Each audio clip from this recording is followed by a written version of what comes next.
আনারটা ছিল, আলহামদুলিল্লাহ আমাদের মৃধা সাহেব হারভেস্ট করে ফেলবে, কেটে ফেলবে। বিসমিল্লাহ পরে কেটে ফেলবে। আমিও একটা কেটে ফেলছিলাম, আলহামদুলিল্লাহ। এই যে GM2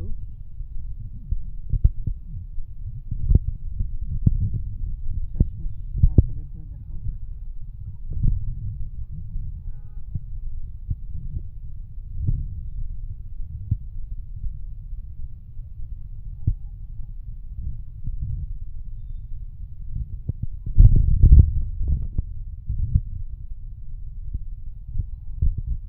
ফুলে আর একটা